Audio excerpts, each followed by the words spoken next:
నిన్న ఏదైతే ఈ రాష్ట్ర ముఖ్యమంత్రి నిన్న కోటా చెనాక పంప్ హౌస్ ను ప్రారంభం చేసిన విషయం అందరికీ తెలుసు. మేము మొదటి నుంచి కూడా ఆయన డిమాండ్ చేస్తున్నాం. నువ్వు 2 సంవత్సరాలు దాటినా ఒక్క రూపాయి కూడా నయా పైసా కూడా ఖర్చు చేయకుండా మేము 2023 ఎన్నికల కంటే ముందు ఏ పనులు ఏ దశలైతే మిగిలిపోయి ఉన్నాయో అవి అట్లనే ఉన్నాయి. నువ్వు నయా పైసా ఖర్చు చేయకుండా మరి నువ్వు వచ్చి ఎందుకు ఈ పంప్ హౌస్ ను ప్రారంభిస్తున్నావు అని చెప్పి, నీ పంప్ హౌస్ ప్రారంభించడం వల్ల ఒక రైతు పొలానికి కూడా 1 ఇంచు భూమి కూడా నీటితోటి తడవనటువంటి పరిస్థితి. మరి నీ నీళ్లు విడుదల చేసినప్పుడు రైతుల పొలాలకు నీళ్లు వెళ్తే అది ఒక లాభం అవుతుంది, రైతులు సంతోషపడతారు.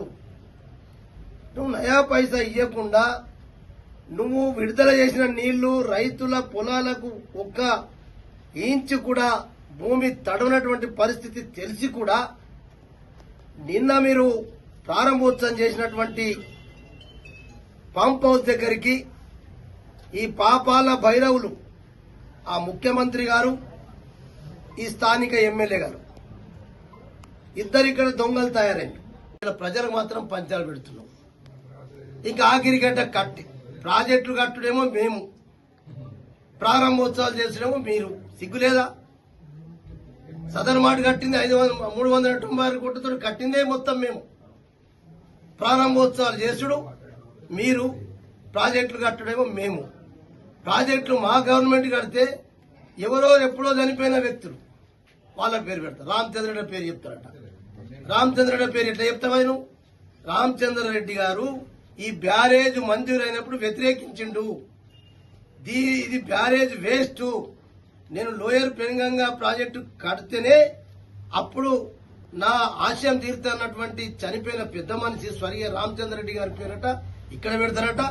నర్సారెడ్డి గారి పేరు సదర్ మరి నీ కాంగ్రెస్ గవర్నమెంట్ కట్టి నువ్వు ఎందరు మీ పార్టీలో ఉండి స్వర్గస్థులైనరో గాళ్ళ పేర్లు పెట్టు. మేం కట్టిన ప్రాజెక్టులకు రిబ్బన్లు కట్టి చేసుడు నీ అంతు, చనిపోయిన మీ కాంగ్రెస్ పార్టీ నాయకుల పేర్లు పెట్టు. ఇది ఎక్కడ న్యాయమే? అంటే ఏదో అదృష్టం కలిసి చేస్తే నడిచొచ్చే కొడుకు పుట్టినట్టున్నది. అదృష్టం కలిసి చేస్తే ఎదురు నడిచొచ్చే కొడుకు వస్తారట. అంటే ఓడుకో పుట్టిన పోరగాళ్ళని కూడా నా పోరగాళ్ళు అనేటటువంటి పరిస్థితి చేస్తారా పోలీసు వాళ్ళు వచ్చి? ఎందరు మంది పోలీసులను పెట్టి మమ్మల్ని ఆపుతారు మీరు ఇయ్యాల? ఓకే, ఇయ్యాల ఒకపోవచ్చు. ఏ రోజైనా ఒకరోజు ఖచ్చితంగా వెళ్తాం అక్కడికి. మీరు ఎన్ని రోజులు పోలీసులు మా దగ్గర పెడతారో, పోలీసులు రోజు ఉన్నా మా ఎంబడి అక్కడ మాత్రం ఆ పాపాల భైరవులు కాంగ్రెస్ బీజేపీ. అరే, 1 ఎకరం నీళ్లు వస్తలేదు భయ్. 1 నయా పైసా మీరు ఖర్చు చేయకపోతుంది. ఇక్కడ ఎమ్మెల్యే గట్టి వీకిండు 2 ఏళ్ళు, ఈ ముఖ్యమంత్రి ఏం గట్టి వీకిండు. మేము అడిగే ప్రశ్న గిది. దాన్ని శుద్ధి చేద్దామని, శుద్ధి చేస్తే వాళ్ళకు బుద్ధి వస్తుందని. అరే భయ్, మనం పోయి శుద్ధి చేసిన వాళ్ళు ఇకనైనా మనం డబ్బులు పెట్టించి రైతుల పొలాలకు నీళ్లు ఇద్దామనేటువంటి ఆలోచన వస్తుందన్న ఉద్దేశంతో మేము ఈ కార్యక్రమం బీఆర్ఎస్ పార్టీ రైతుల పక్షాన పెట్టుకున్నాం. దీన్ని కూడా మా ఇంటి ముందర వచ్చి పెద్ద పోలీసుల బలగం పెట్టి అక్కడ బేలల మా కార్యకర్తల్ని నాయకులు అరెస్ట్ చేయడం, ఇప్పుడు జైలత్లో అరెస్ట్ చేయడం, ఆదిలాబాద్ లో కూడా మన నాయకులు అరెస్ట్ చేస్తే మరి మేమేం చేసుడు? అంటే ప్రతిపక్ష పార్టీ రాష్ట్రంలో ఉంచుతారా లేకుంటే లేదా? అసలు ఒక కాంగ్రెస్ పార్టీ ఈ రాష్ట్రంలో, దేశంలో బీజేపీ పార్టీ ఉండాలా? ఇద్దరు దొంగలు ములాఖత్ అయిపోయినరా? చీకటి ఒప్పందం అన్నది గదే పాయల్ శంకర్ గారు. నేను చీకటి ఒప్పందం అన్నది గిదే. మీరు లోపలంతా వేరే ఉంది, బయట మాత్రం డ్రామాలు చేస్తున్నారు. మీరు కాంగ్రెస్ బీజేపీ కలిసి ప్రజల్ని మోసం చేస్తున్నారు. రైతు ఒకనా అడగపోతే మరి అసెంబ్లీలో నా చెనాక కోటకు డబ్బులు ఇవ్వండి అని ఏ రోజు ఎమ్మెల్యే అసెంబ్లీ అడగలే. 90% పూర్తయిందని ఇక్కడ మీటింగ్ లో చెప్తాం. ప్రజల రక్తం తాగుదాం, పేదోళ్ల రక్తం దాగుదాం ఇద్దరం కలిసి, పేరుకు బీజేపీ, పేరుకు కాంగ్రెస్, ఇద్దరు బడే బాయ్ చోటే బాయ్, ఇద్దరు దొంగలు కలిసి నిన్న అక్కడ ఆ పంప్ హౌస్ దగ్గర ఆ భూమిని మలినం చేసిండ్రు. ఆ మలినాన్ని అదే పెనుగంగా జలంతో పాలాభిషేకం చేసి ఆ పాపాత్ములు ఎక్కడెక్కడ తిరిగిండ్రో ఆ మలినాన్ని ఏదైతే శుద్ధి చేసే కార్యక్రమం ఇయ్యాల బీఆర్ఎస్ పార్టీ రైతుల అందరం కలిసి ఈ కార్యక్రమం చేసుకున్నాం. దీన్ని కూడా పోలీసు వాళ్ళు కూడా ఏమైపోయిందంటే ఇక కాంగ్రెస్ చేసేసుకుంటే తప్పున్నది. ఇక పోలీసు వాళ్ళు కూడా కాంగ్రెస్ చేసేసుకుంటే సరిపోతుంది. నేను ఇక్కడ ఉన్నటువంటి పోలీసులందరికీ చెప్తున్నా, మీరు కూడా రేపటి నుంచి కాంగ్రెస్ యూనిఫామ్ వేసుకోండి. కాంగ్రెస్ యూనిఫామ్ వేసుకొని మీరు కాంగ్రెస్ కార్యకర్తల లెక్కనే పనిచేయండి. రావాలా ముఖ్యమంత్రి గారు, మీరు ఎట్లా వస్తారని చెప్పి ఇక్కడ ఎమ్మెల్యే అడుగుతున్నాడా? రైతులు ఇలా సోయాబీన్ కొనలేరు. సోయాబీన్ కొనుక్కోకుండా రైతుల పంటలు పాపం వర్షాలు ఎక్కాయి, కొంత తడిసిన ధాన్యం ఉంది, కొంత మంచి ధాన్యం ఉంది.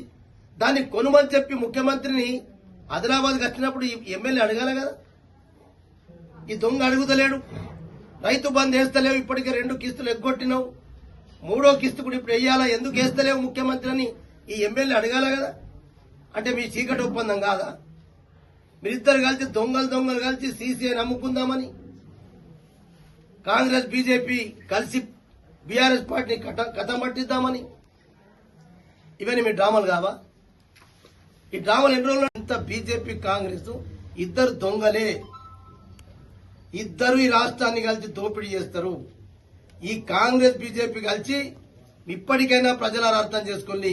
ఈ బీఆర్ఎస్ పార్టీ లేకుండా చేస్తే ఇక బీజేపీ అంతటా బీజేపీ దోసుకుంటుంది. ఇక ఎమ్మెల్యే ఎంపీ ఇక రేవంత్ రెడ్డి కాంగ్రెస్ వాళ్ళు దోసుకుంటారు.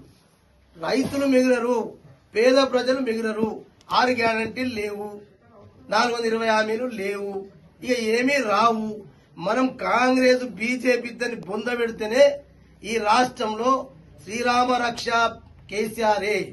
కేసీఆర్ ఉంటేనే ఈ రాష్ట్రాన్ని రక్షిస్తాడు, ఈ ప్రజల్ని రక్షిస్తాడు, ఈ దేశానికి శ్రీరామ రక్షనే కేసీఆర్ అని చెప్పి నేను ప్రజలకు 2 చేతుల దండం పెట్టి చెప్తున్నా.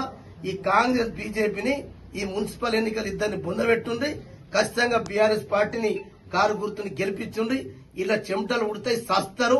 అప్పుడన్నా మనకు పనిచేయడానికి మన గ్రామాలకు మన వార్డులకు వస్తారు. జై తెలంగాణ, జై కేసీఆర్. పెనుగంగా చినాకాకోట బ్యారేజ్ ని పూర్తి చేసినాకనే రావాలా ముఖ్యమంత్రిని ఎందుకు అసెంబ్లీ అడగవు? ఇక్కడికి వచ్చినాక ఎందుకు అడగవు? రైతులకు రైతు బంధు 2 ఎగ్గొట్టినావు, 3వది ఎందుకు వేస్తున్నావు ఎందుకు అడగవు? సోయాబీన్ ఎందుకు కొంటలేరని ఎందుకు అడగవు? రాష్ట్రమే కొనాలని చెప్పి అక్కడ పోయి హైదరాబాద్ లో దరఖాస్తు ఇస్తావు కదా, చీకట్ల వ్యవసాయ శాఖ మంత్రికి ముఖ్యమంత్రికి ఇస్తావు కదా. మరి ఇక్కడ ఎందుకు ప్రజలలో మాట్లాడవు? ముఖ్యమంత్రి ఎందుకు నిలదీయవు? ఏమిచ్చింది నీకు 2 ఏళ్లల్లా ఈ ముఖ్యమంత్రి ఈ కాంగ్రెస్ గవర్నమెంట్ వచ్చినాక ఎక్కడ రూపాయి ఖర్చు చేసి చెప్పండి. మేమిచ్చిన ప్రొసీడింగ్స్, మేమిచ్చిన డబ్బులే అవే గవ్వే. మేము 50 కోట్లు ఇస్తే మున్సిపాలిటీకి 10 కోట్లు తీసుకొచ్చాం. అగ్రిమెంట్లు కాలే, టెండర్లు కాలే, కొన్ని వరకు వృత్తాలు నిన్న పోయి ఎక్కడో ఆదిలాబాద్ టౌన్ లో మొన్న కొబ్బరికాయ కొట్టినాం. ఆల్రెడీ రైల్వే పంపించింది ఎవడు? రైల్వే అండర్ బ్రిడ్జ్ కు కోర్టుకు పంపించింది నువ్వే. అక్కడ దుకాణ సముదాయకాలను కోర్టుకు పంపించింది నువ్వే. మరి కేంద్రం డబ్బులు తెచ్చినామని చెప్పి 2వసారి భూమి పూజ చేసి కోర్టు కేసున్నది, హైకోర్టులో నువ్వే కేసు చేపిస్తావు. అత్తకేమో చెప్తావు కోడల్ని కొట్టిరా అని చెప్పి, కోడలికి చెప్తావు అత్తకు కొట్టిరా అని చెప్పి. ఇద్దరు